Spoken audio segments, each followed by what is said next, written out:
Ay nako, akala mo kung sino na. Nagkanegosyo lang, yumabang na. Bakit? Madadala niya ba sa hukay ang pera niya pag namatay siya?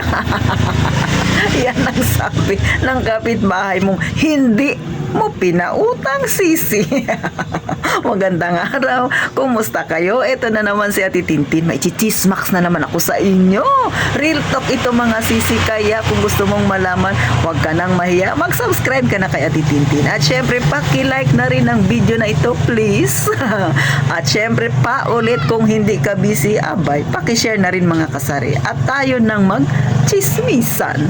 So, mga kasari, kapag ikaw ay may negosyo, nakita ng mga kapitbahay mo, kaibigan mo, kamag-anak mo kung paano ka nag-umpisa, talaga namang nag-umpisa ka sa wala. Tapos ngayon napansin nila, aba, gumaganda na ng paunti-unti ang buhay mo. Nakakabili ka na ng paunti-unti ng tinatangkilik mo. Medyo dumami na ang laman ng tindahan mo, mga kasari. So, nag-iiba na yung aura mo, stress-free na yung itsura mo. Ngayon, eto na lalapit sa'yo mangungutang at hindi mo pinautang. Galit na siya sa iyo mga kasari. Meron ka na kaagad na kaaway nang hindi mo nalalaman. Mayabang ka na raw. Alam niyo mga kasari, ito real talk ito. Bakit kaya may mga ganyang klaseng tao? Pero hindi nila nakita yung paghihirap mo noong ikaw ay nag-uumpisa.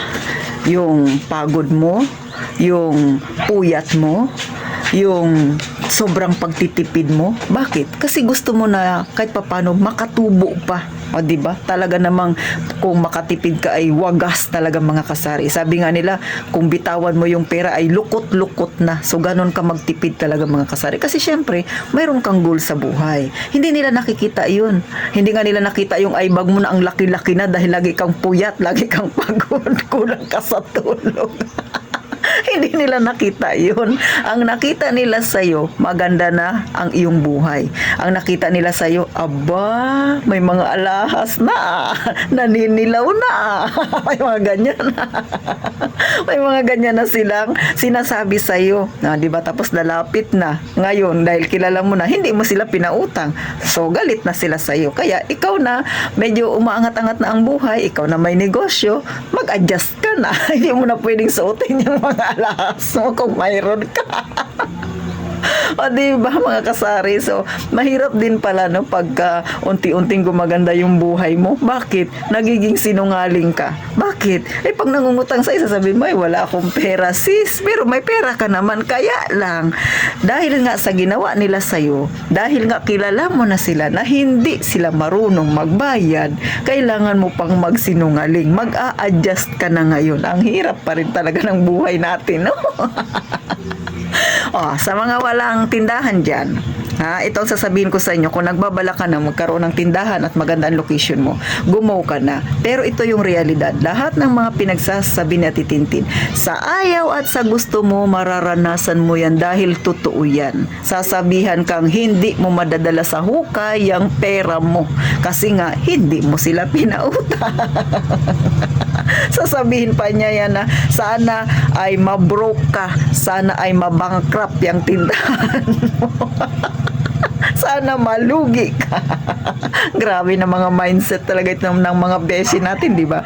Pero ako mga kasari, naranasan ko rin yung ganyan, pero medyo slight lang. Pero hindi ko tinitingnan na pangit yung mga sinasabi nila. Parang hamon pa sa akin yun, na ipakita sa kanila na yung mga sinasabi nila sa akin na hindi yan mangyayari. O diba? Parang gusto pa nila na sana mabankrupt yung tindahan mo, ganun. Pero hindi pinapakita ko sa kanila na yung mga sinasabi mo, sabihin mo yan sa sarili mo para magsikap ka rin. Pero sa akin, hindi tatalab yan. Kasi nga, hindi naman ako, wala naman ako ginawang masama sa kanila. Kumbaga, nag-focus ako sa buhay ko. Kaya doon lang ako sa goal ko mga kasari. Wala akong pakialam sa kung ano yung iisipin nila sa akin. At hindi rin talaga sila makakautang sa akin. Alam nyo mga kasari, kadalasan na nangyayari yan sa mga taong nakapaligid sa atin. Yan yung mga taong may inggit. Kasi nga nakikita nila na gumaganda na yung buhay mo, nagiging maayos ng pamumuhay, yung pamilya mo. Lalo na siguro nakikita nila, nag-uumpisa ka ng magpaayos ng bahay mo. Ay naku, magluwa na talaga ang mata niya sa inggit.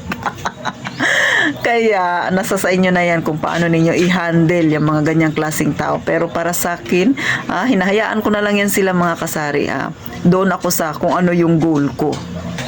Kasi ayaw kong ma-stress kung ano yung judge nila sa akin. Basta ako, kung ano yung sa tingin ko ay makakabuti para sa akin, sa pamilya ko, gagawin ko. Total, wala naman silang ambag sa buhay ko. Nung nagsimula naman ako nagnegosyo, hindi naman sila ang naghirap, kundi ako. 'Di ba? Hindi naman sila ang napuyat, kundi ako. So, bakit ko ba pakikinggan yung sasabihin nila?